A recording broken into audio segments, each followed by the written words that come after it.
Quero convidar você a abrir a palavra de Deus em Apocalipse 22, verso 20, e diz assim a santa e poderosa palavra de Deus. Aquele que testifica estas coisas diz: certamente cedo venho. Amém. Ora vem, Senhor Jesus. Você pode se assentar, por favor? Se você não esteve pela manhã, por que eu disse que tem tudo a ver com a mensagem da manhã? A palavra que a pastora Alan nos trouxe a respeito do nosso correto posicionamento e do descanso e da confiança que nós devemos ter diante das coisas que estão por vir e que virão, mostrando na palavra que o nosso refúgio é no esconderijo do Altíssimo, nosso refúgio é em Cristo Jesus. E dentro desse entendimento de que o Senhor Jesus vem, e você imagina, o Senhor tem me movido nos últimos anos a trazer mensagens sempre com base na meditação diária, mas confesso que nas minhas 3 últimas pregações, uma em Caxias, a anterior aqui, a de hoje, o Senhor falou: não, sai da sua meditação diária, fala sobre isso. E eu ouvindo a respeito desse versículo aqui, 20, meu coração começou a ferver, quando eu me dei conta de que se tratava uma resposta de João ao Senhor Jesus, e se Jesus é Deus, João falando com Deus, João estava fazendo o quê? João estava orando. Uma oração simples, objetiva, de 5 palavras. E esse é o título da mensagem de hoje. A oração de 4 palavras, melhor dizendo, no fim. Só que, quando eu vou ministrar em Apocalipse, eu gosto sempre de comentar algo, porque muitas vezes os servos de Deus têm um certo receio com o livro de Apocalipse. O livro de Apocalipse, ele, de fato, ele é cercado de muitas dúvidas, de símbolos, de imagens, mas não é um livro problemático, como muitos dizem. Irmãos, amem meditar em Apocalipse, por favor. O objetivo de meditar em Apocalipse e estudá-lo não é para trazer confusão na nossa mente, pelo contrário, é para trazer clareza e luz, convicção, fé. Nos versos 1 a 3, vá comigo, por favor, no capítulo 1, nós vemos que o livro foi escrito com o propósito de ser uma revelação do Senhor para a igreja. Diz assim, Apocalipse 1, de 1 a 3. Revelação de Jesus Cristo, a qual Deus lhe deu para mostrar aos seus servos as coisas que brevemente devem acontecer, e pelo seu anjo as enviou e as notificou a João, seu servo, o qual testificou da palavra de Deus e do testemunho de Jesus Cristo e de tudo o que tem visto. Bem-aventurado aquele que lê e os que ouvem as palavras desta profecia e guardam as coisas que nela estão escritas, porque o tempo está próximo. Ou seja, se você ler e ouvir a respeito do que está escrito aqui, você é bem-aventurado. Eu sou bem-aventurado, porque o tempo está próximo. O tempo de cumprimento disso tudo que está revelado aqui. Então, meditar e ouvir a respeito de Apocalipse, na verdade, ao invés de ser algo problemático para nós, é algo que precisa aquecer o nosso coração. Vocês estão entendendo? Nos fortalecer, nos encorajar. Ou por medo, ou por falta de entendimento, muitos deixam de se deleitar nas promessas que nós encontramos reveladas aqui. A começar que Jesus vem, o que nós lemos, versículo que nós lemos, cedo, certamente venho sem demora. Quem disse? Jesus. Quando nós olhamos de forma distorcida para esse livro, o nosso coração não consegue, se alegrar, ter prazer, jubilar na promessa de que Jesus em breve vem, igreja. Mas quando nós meditamos nisso aqui, o nosso coração, sabe, é fortalecido, é aquecido, encorajado. Uma coisa que eu sempre falo é que Apocalipse, uma coisa que eu sempre falo é que a Bíblia, ela traz uma narrativa. Que narrativa? A narrativa da história da nossa redenção e da promessa de Deus que habitará conosco eternamente, sendo reafirmada e exemplificada de formas diferentes. Apocalipse é o clímax dessa narrativa, é o ápice dessa história. É quando o que nós lemos aqui é aquilo que de verdade vai acontecer, onde todo salvo estará eternamente diante de Deus. É o clímax de toda a palavra de Deus. É o ápice, onde para sempre você e eu estaremos eternamente com o Senhor. E isso precisa nos alegrar. Apocalipse nos mostra, é uma revelação de Jesus triunfante sobre os seus inimigos, vencendo a morte, o pecado, as trevas, a morte, todo o mal, Jesus triunfando, e a igreja juntamente com ele, vitoriosa, você e eu.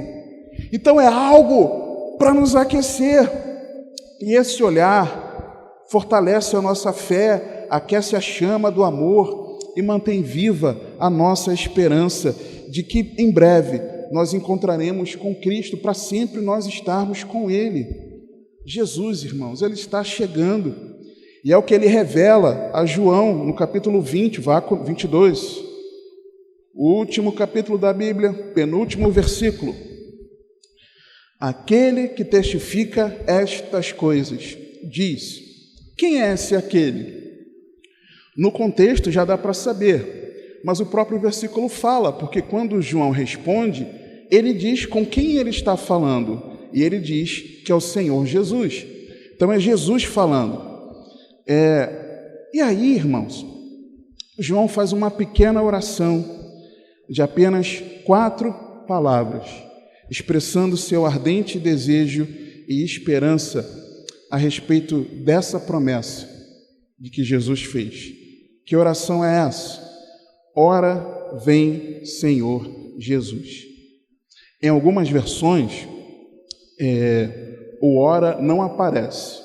Se a sua versão é das moderninhas, baseadas no texto crítico, o versículo vai dizer na parte de João, o amém, e vai dizer, vem, Senhor Jesus. Está faltando ora. Se na sua Bíblia não está escrito, saiba que você está usando provavelmente uma versão dessas modernas, que não são baseadas, que são baseadas num texto que tem diferenças muito importantes em relação ao texto, por exemplo, da ACF, que nós adotamos aqui, ao texto da Almeida Revista e Corrigida, aquela antiga, tradicional, ARC, do que algumas outras que são baseadas no texto majoritário ou no texto Recept. Explicar sobre isso não é o contexto da mensagem, então, mas apenas para te alertar, se você, olha, o meu não está dizendo ora, é porque a tua versão provavelmente é uma versão que não tem o texto ideal, digamos assim, né? Respeitosamente falando. O que significa esse ora? Esse ora, ele expressa a convicção do cumprimento da promessa daquele que é fiel. Na Almeida Corrigida e Fiel e na Revista Corrigida, ele aparece como ora. Na LTT, ele aparece escrito assim, com toda certeza. No texto grego majoritário, o termo é traduzido como sim, que é o mesmo termo que Jesus fala quando aparece escrito certamente cedo venho. O certamente é o mesmo termo grego do ora, ou seja, significa certamente. Amém. Certamente vem Senhor Jesus. Ele expressa isso, uma certeza. Então, a primeira característica de uma vida de oração, de quem é um servo de Deus, no tempo do fim, de que sabe que Jesus voltará, é ele ter a plena certeza, a convicção de que o cumprimento dessa palavra vai ser estabelecido, porque aquele que prometeu, ele é fiel à sua palavra. A minha vida de oração e a sua vida de oração, especialmente nesse tempo do fim, precisam ser vidas de oração que expressam a convicção daqueles que sabem que Jesus voltará. A nossa oração não pode ser uma oração egoísta. A nossa oração não pode ser uma oração voltada apenas para as nossas necessidades aqui da terra. Mas a nossa vida de oração precisa ser de estarmos preparados para aquele grande dia. É um tipo de oração que nos molda, que nos forja a nós estarmos em pé diante do Senhor Jesus. Por exemplo, eu vejo algo em relação a isso, 1 Pedro capítulo 4, verso 7, vá comigo por favor. 1 Pedro 4, 7.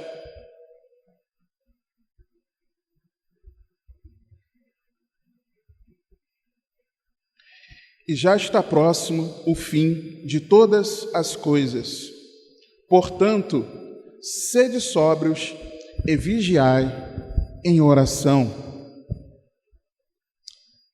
Outro texto, carta de Judas, capítulo 20, versículos 20 e 21. Judas, imediatamente antes de Apocalipse, versos 20 e 21. Mas vós, amados, edificando-vos a vós mesmos sobre a vossa santíssima fé, orando no Espírito Santo, conservai-vos a vós mesmos no amor de Deus, esperando a misericórdia de nosso Senhor Jesus Cristo para a vida eterna. Então, a nossa oração, nesse tempo final, precisa ser uma vida de oração daquele que tem convicção de que a promessa da vinda de Jesus vai se cumprir. Essa certeza, ela precisa arder no meu e no teu coração. E em toda a oração que você e eu fizermos, nós expressarmos com o nosso coração, não apenas com os lábios, mas com o nosso coração principalmente, de que Jesus breve vem.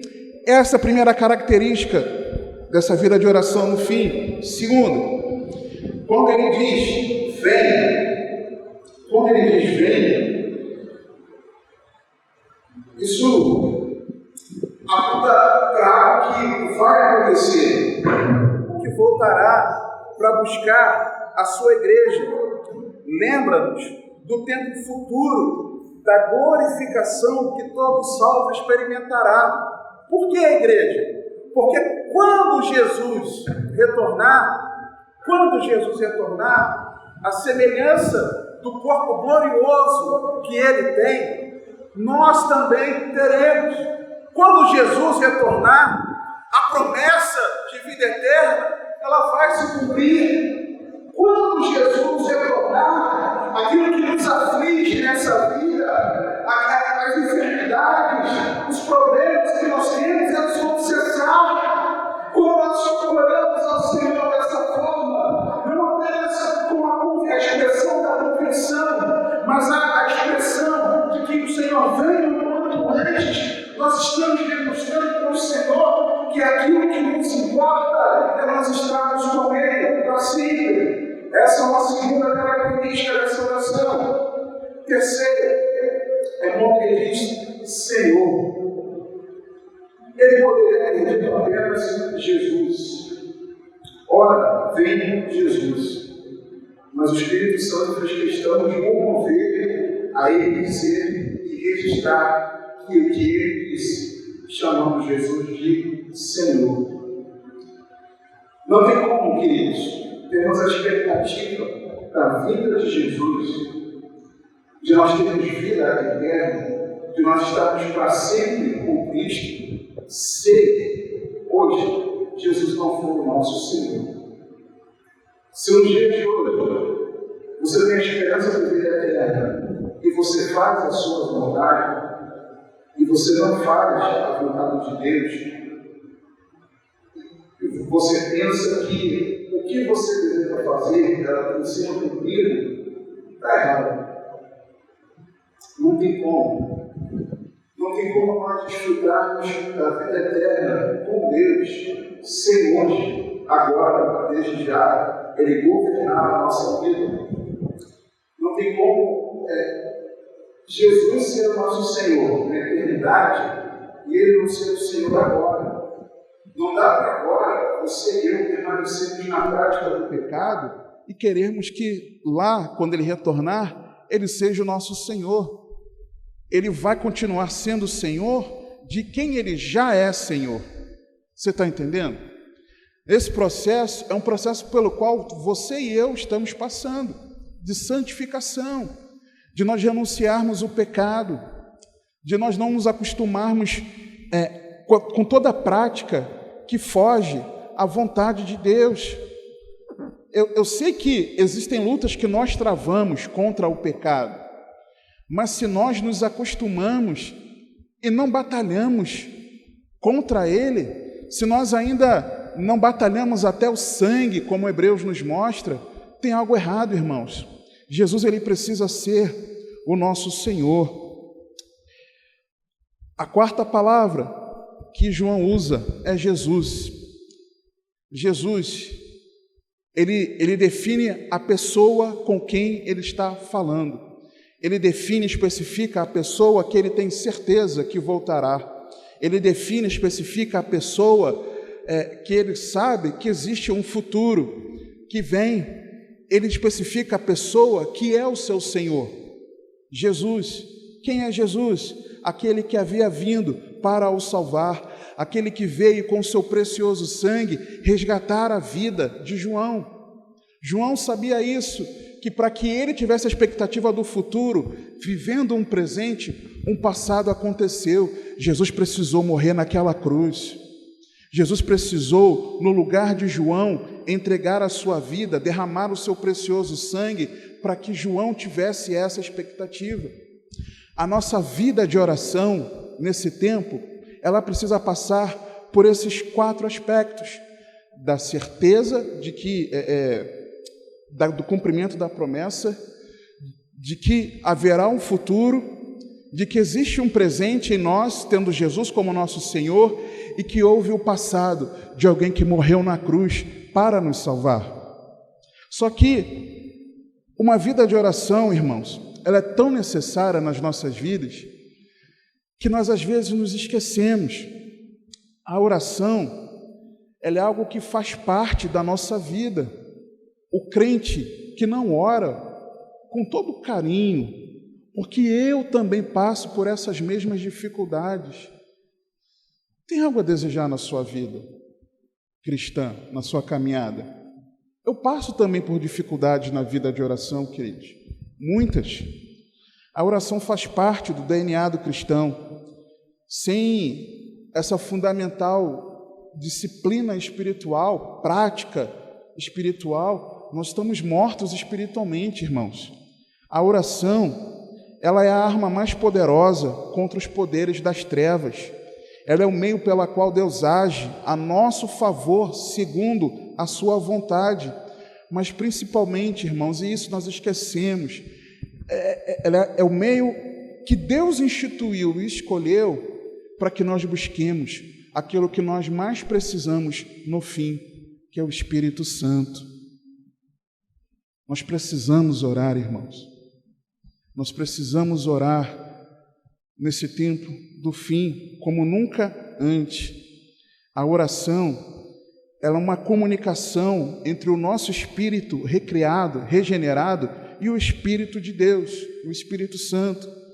A oração, ela é a expressão que resulta de um relacionamento íntimo com o Senhor, que reside em nosso coração pelo Espírito. Então, assim, tem um negócio que eu preciso dizer. Me preocupa nós querermos orar apenas porque precisamos orar, apenas porque é a forma que Deus instituiu para que Ele haja em nossa vida segundo a sua vontade. Me preocupa quando nós oramos com esse foco e incentivamos os demais a orarem com esse foco. Por quê, irmãos?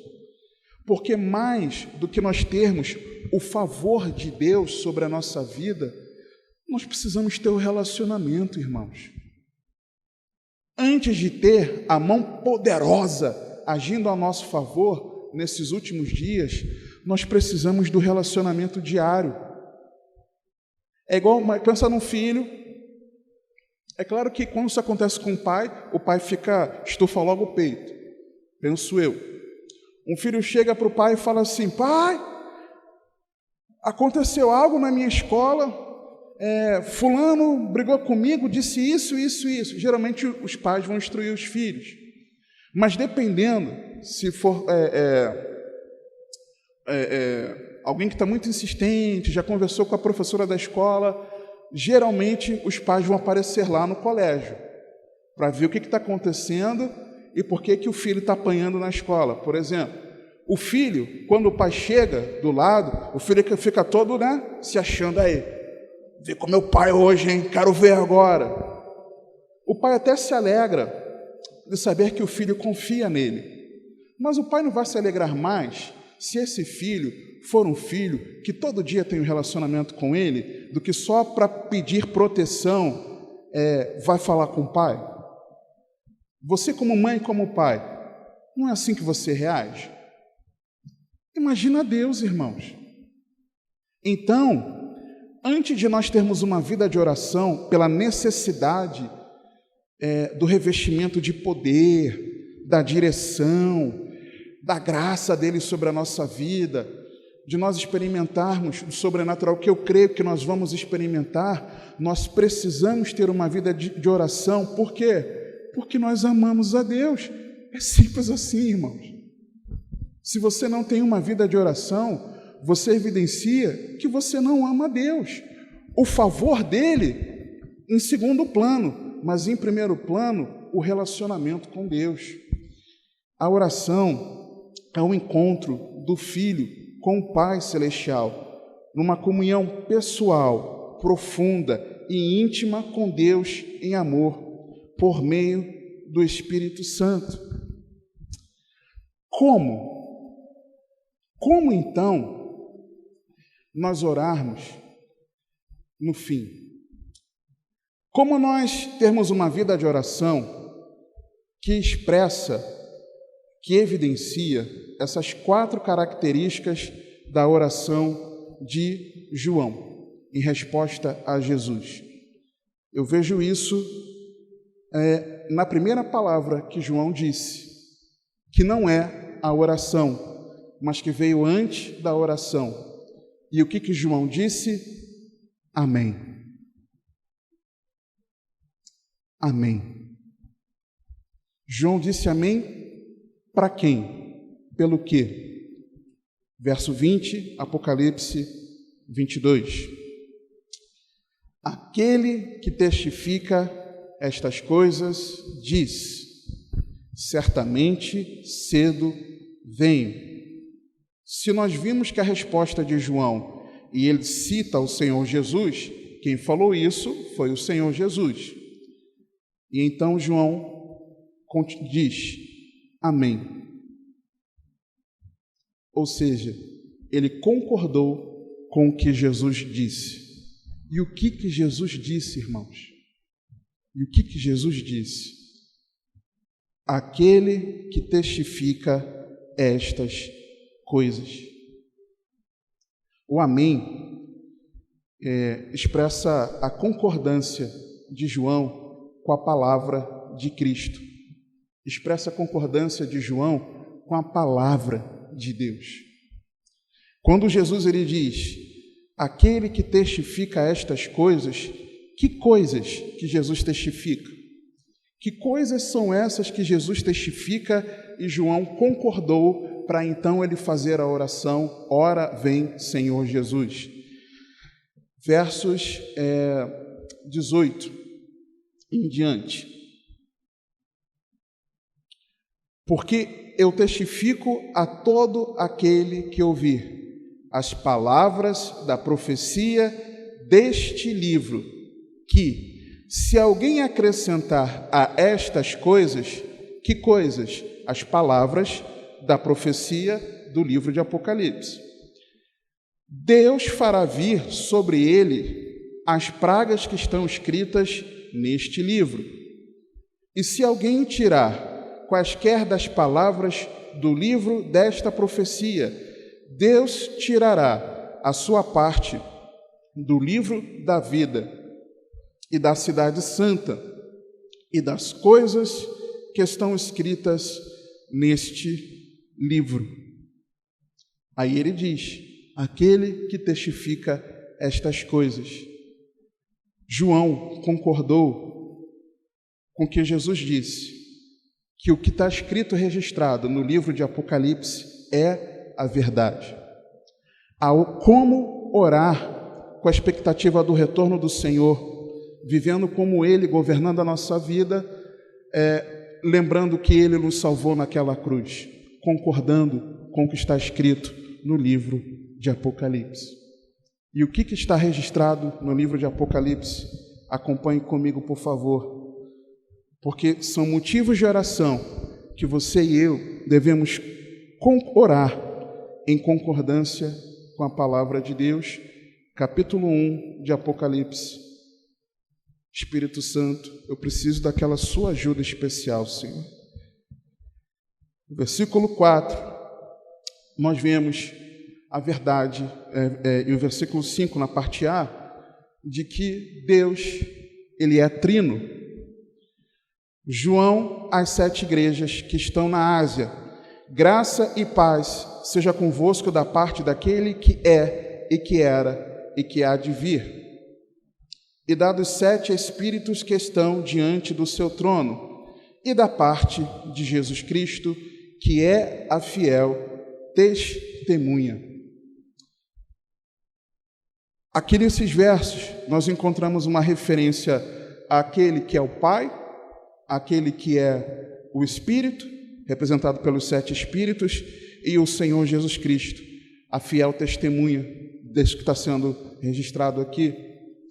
A nossa oração precisa ser a nossa vida de oração precisa ser uma vida de oração àquele que serve ao Deus Trino, nas pessoas do Pai, do Filho e do Espírito Santo, que ora ao Pai, movido pelo Espírito Santo, pelos méritos de Jesus Cristo.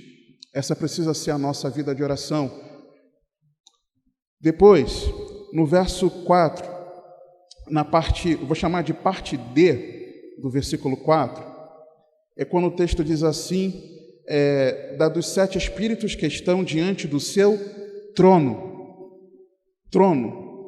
do seu trono, ou seja, Deus governa.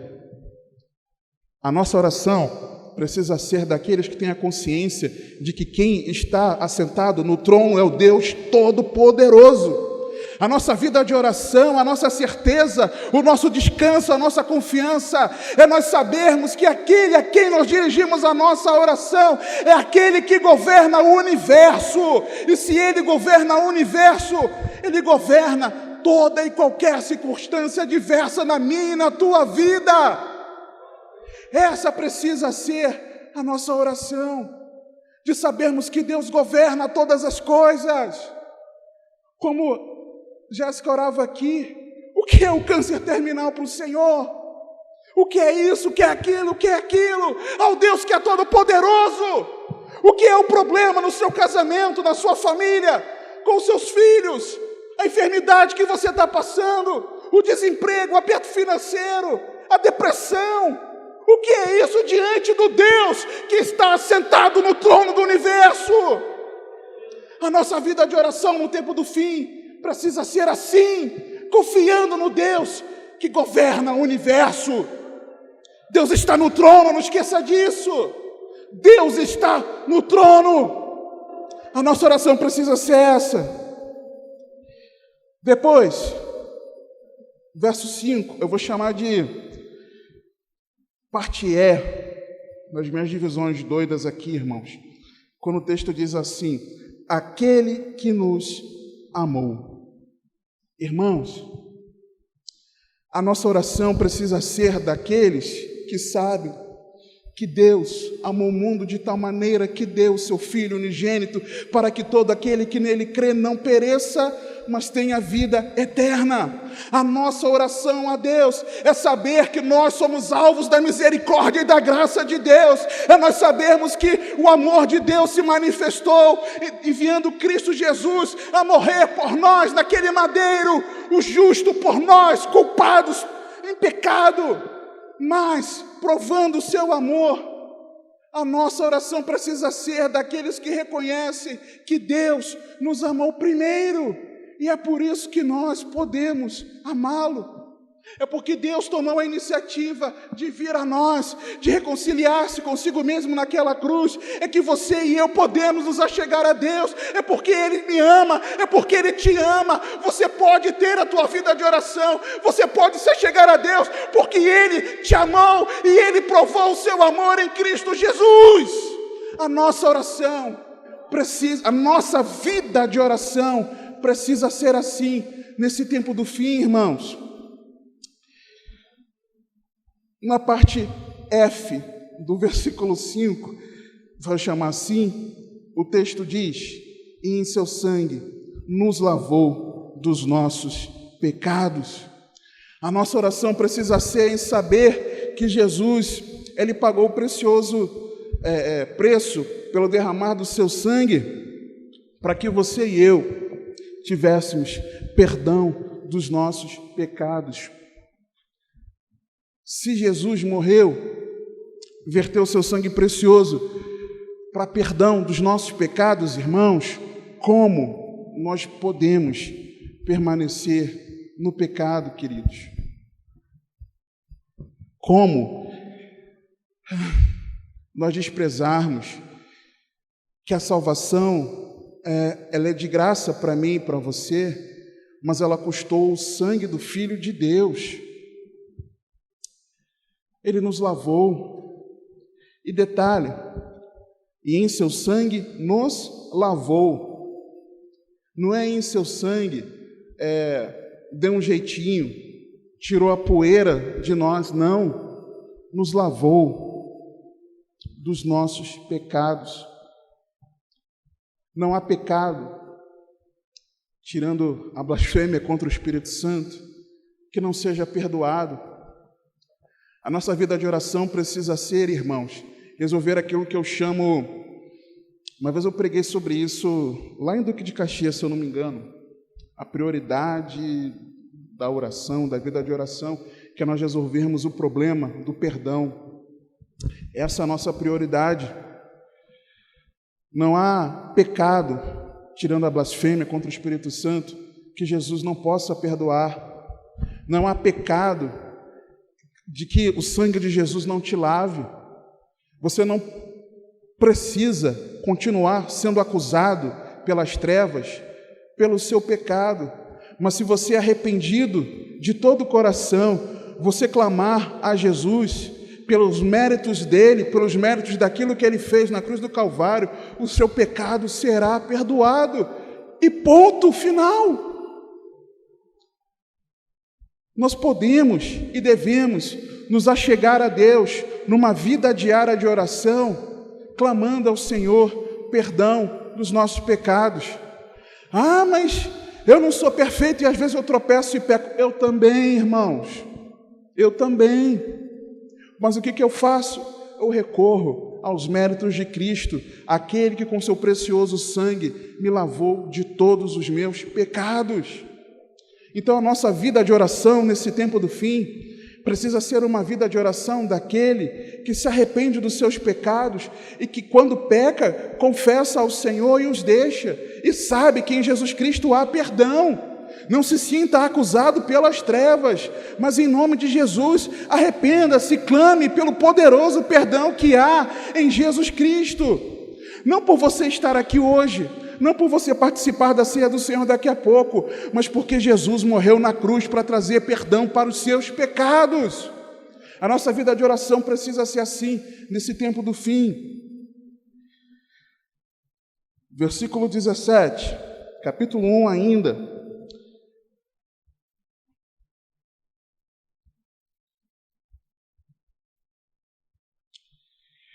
E eu, quando o vi, caí a seus pés como morto.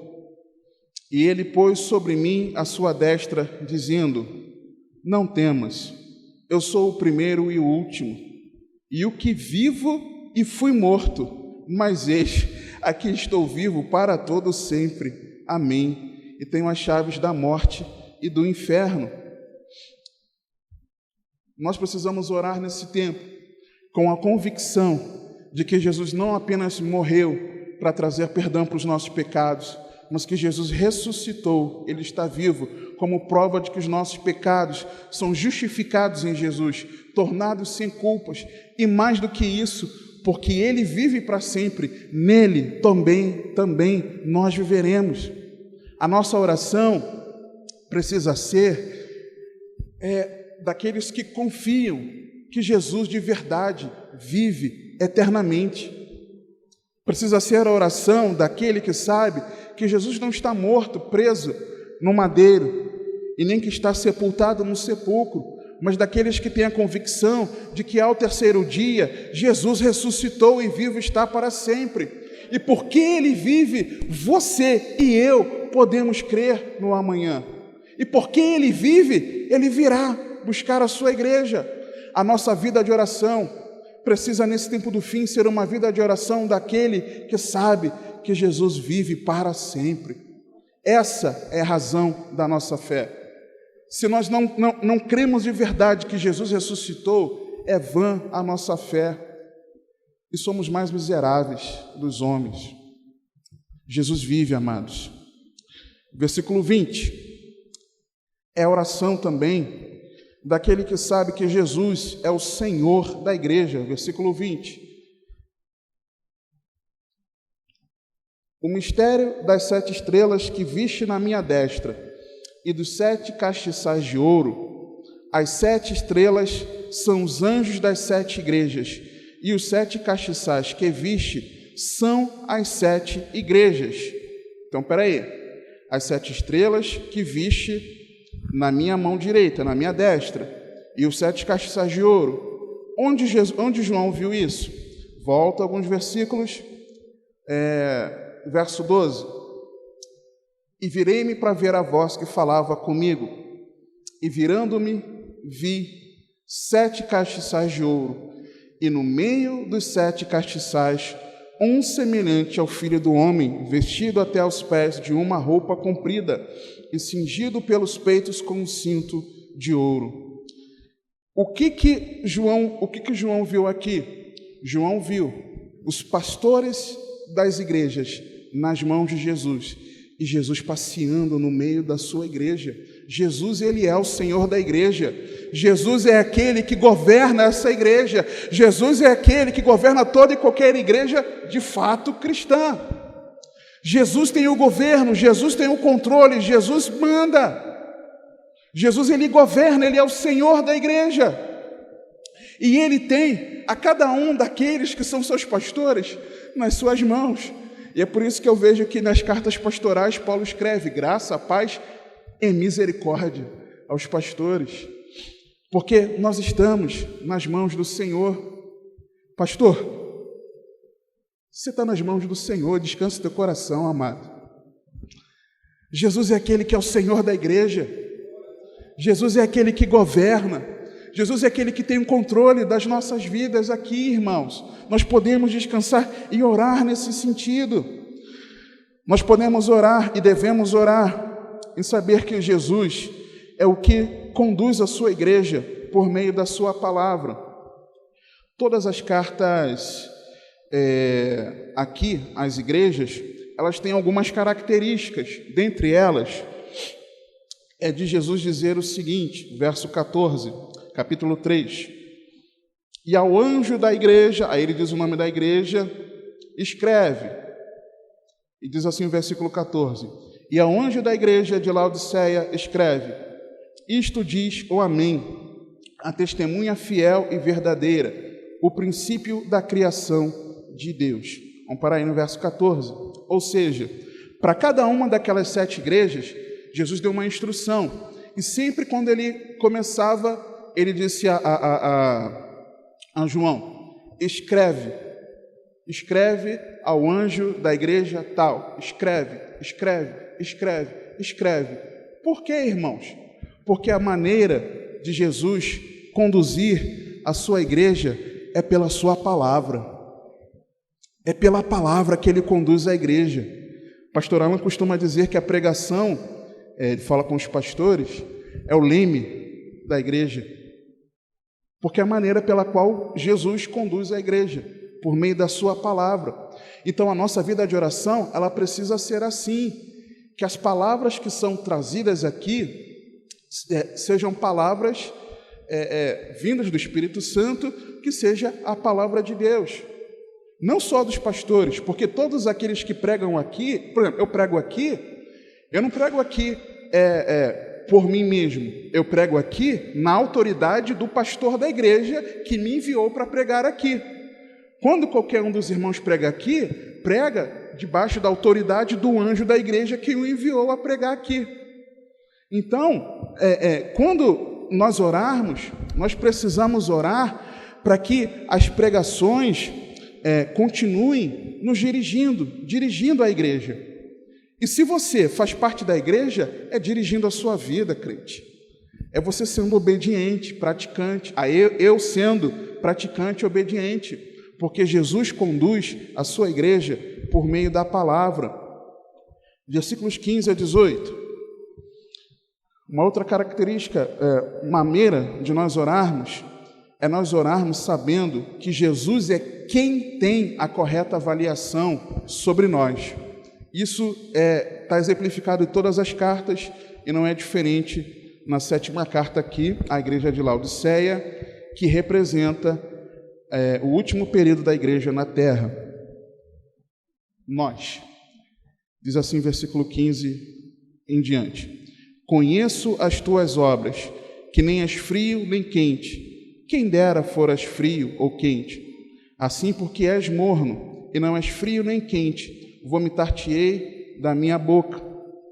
Como dizes, rico sou e estou enriquecido, e de nada tenho falta. E não sabes que és um desgraçado, e miserável, e pobre, e cego, e nu. Aconselho-te que de mim compres ouro provado no fogo, para que te enriqueças, e roupas brancas, para que te vistas, e não apareça a vergonha da tua nudez, e que unjas os teus olhos com colírio, para que vejas. Irmãos, uma das piores coisas para mim e para você é nós fazermos uma avaliação errada de quem nós somos. É nós esquecermos que nós somos miseráveis. Esquecermos que a natureza do pecado ainda habita em nós. E que se nós não estivermos cheios do Espírito Santo, nós seremos inclinados ao pecado, sim. Infelizmente, mas sim. Então, quando você orar, não ore se achando o espiritual, se achando melhor do que os demais, mas ore pedindo que o Espírito Santo sonde o teu coração e revele o mau caminho pelo qual você está trilhando, porque é Ele que tem a correta avaliação da minha e da sua vida. A nossa vida de oração nesse fim, mais do que nunca, ela precisa ser dessa forma, irmãos. Versículo 19, eu vejo que a nossa oração precisa ser uma vida de oração que corresponde ao chamado de Jesus ao arrependimento, porque ele diz o seguinte: eu repreendo e castigo a todos quantos amo. Uma pausa aqui. Jesus não castiga e corrige o bastardo, irmãos. Jesus corrige quem ama. Tem vezes que dói, mas enxergue o seguinte: está doendo porque Deus me ama, e é por isso que Ele está me corrigindo dessa forma. Olha de outra forma. Não olha na sua ótica de alguém que está sofrendo, mas olha na ótica do Pai que está nos corrigindo, e Ele faz isso por amor. Aí o versículo continua dizendo: sê, pois, zeloso, não relapso, não relaxado, Se eu estou te corrigindo, toma jeito. Quantas vezes mais eu vou ter que te falar, filho? Para de ser relaxado com isso. Seja zeloso com essa exortação que eu estou te dando, com essa correção. E faça o quê? E arrepende-te. Então, quando nós orarmos, nós precisamos orar com essa ótica de um coração arrependido e quebrantado diante do Senhor. O versículo 20, parte A. Eis que estou à porta e bato. Nós precisamos orar com a convicção, não é de que Jesus vai voltar daqui a décadas, irmãos. Quantos mais sinais você precisa observar no mundo para você ter certeza de que Jesus está às portas, de que Ele já está chegando? Então, a nossa oração, ela precisa ser a oração de quem sabe que não tem muito tempo aqui na terra, irmãos. Você tem que orar pelos motivos certos, pelos propósitos certos, de você saber que em breve Jesus vai se apresentar, que os céus se abrirão e Ele virá na sua refulgente glória. A nossa oração nesses dias precisa ser com essa certeza de que Jesus já está chegando. Vou chamar de partes B, C e D, no mesmo versículo 20, quando ele diz assim: se alguém ouvir a minha voz e abrir a porta, entrarei até ele, e com ele cearei, e ele comigo. Essa é a tradução correta desse versículo. Não é o que entrará na casa, mas entrarei até ele.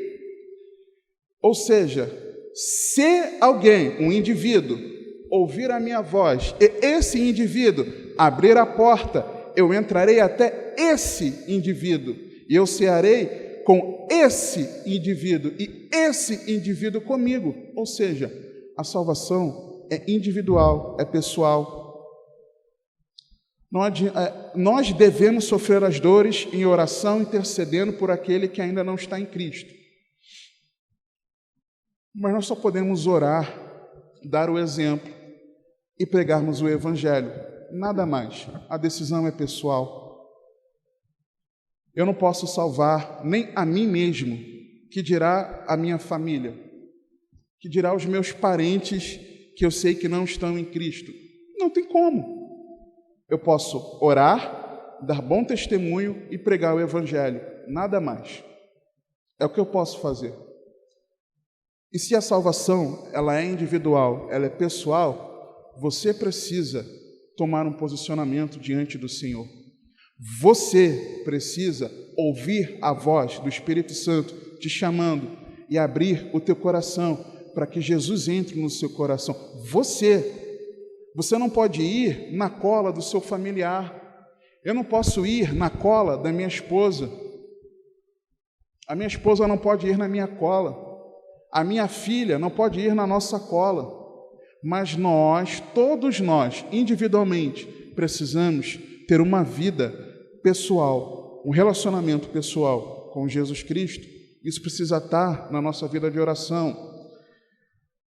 Vou chamar de parte D, quando Jesus diz, e com ele cearei e ele comigo, no versículo 20. Isso me ceia. É algo extremamente, principalmente naquela cultura, algo extremamente íntimo de comunhão. Ou seja, Jesus não quer só te salvar, Jesus quer ter comunhão com você, Jesus quer ter relacionamento pessoal contigo. Por isso que a nossa vida de oração não pode ser uma vida de oração porque nós precisamos de algo do Senhor, mas porque nós o amamos e queremos desenvolver um relacionamento pessoal com Ele.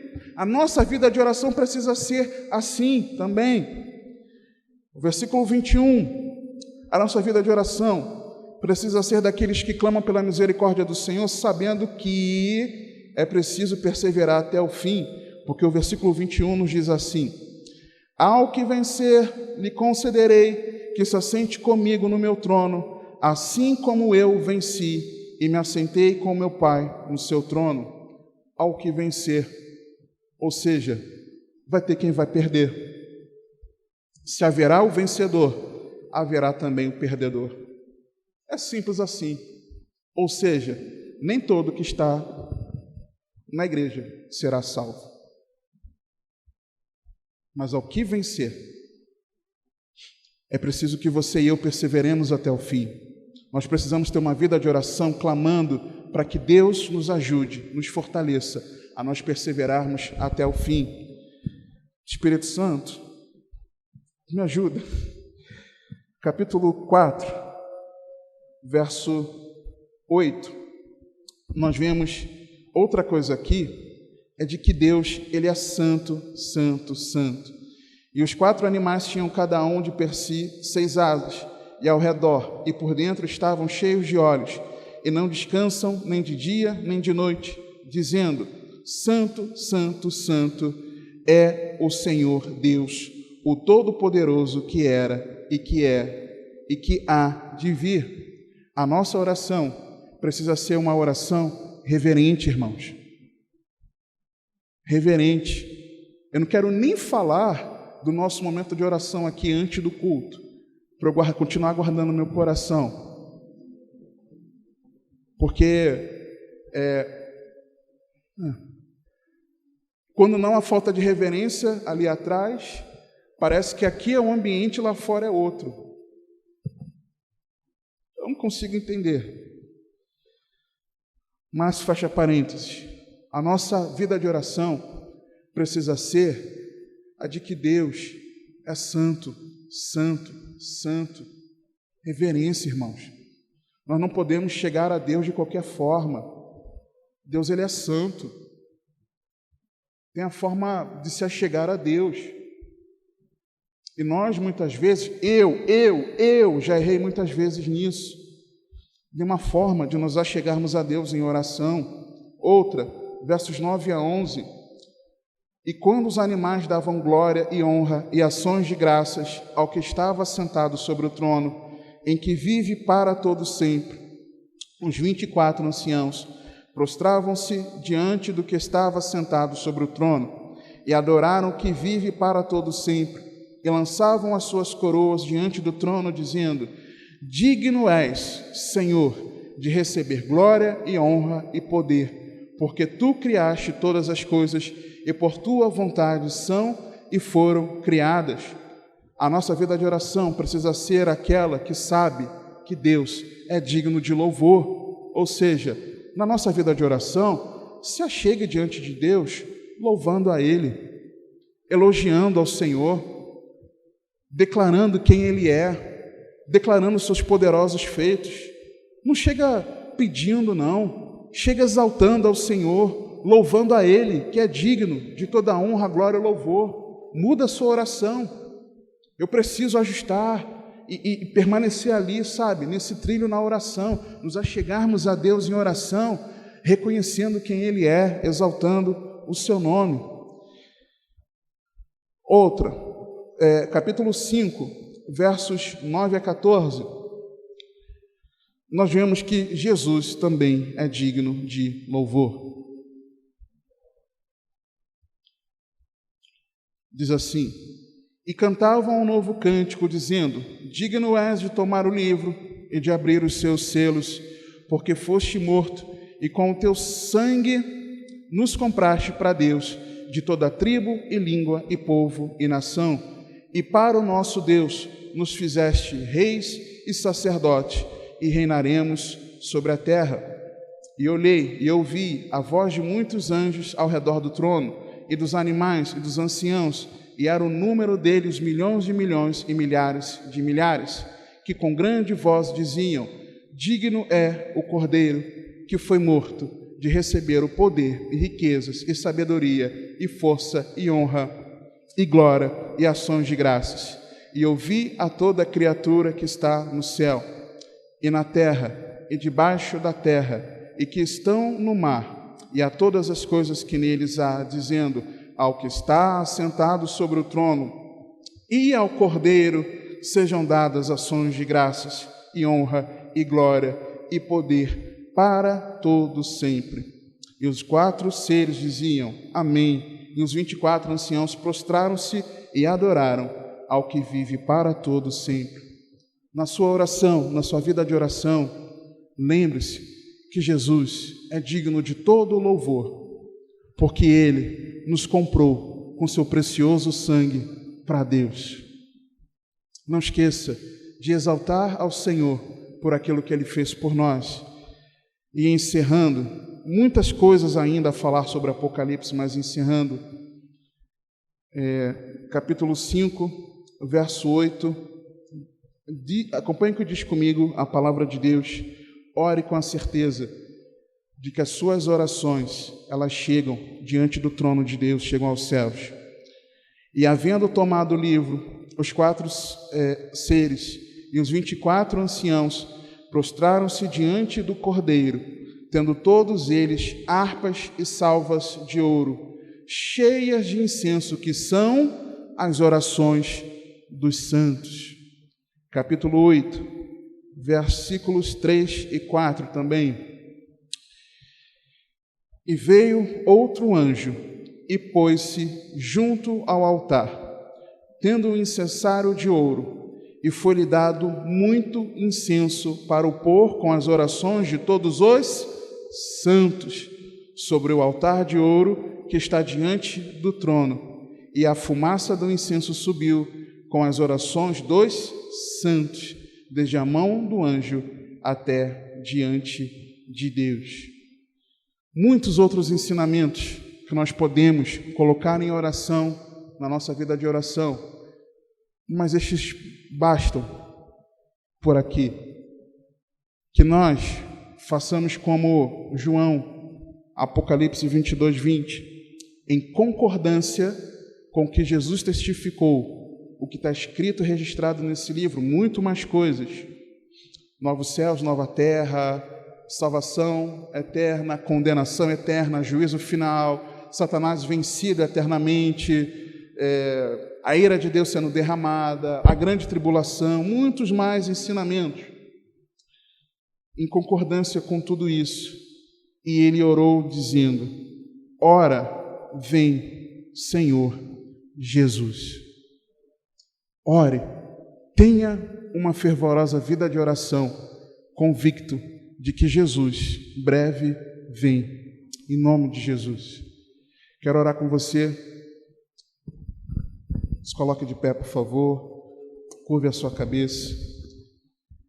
Pai, em nome do Senhor Jesus, te damos graças por essa noite, te damos graças pela tua palavra e rogamos a ti, Senhor, que assim como João orou, com a promessa de que Jesus breve voltaria, que assim nós também oremos, Senhor, até o fim. Ora, vem, Senhor Jesus. E é nos méritos dele que nós oramos, ó Pai, nessa noite.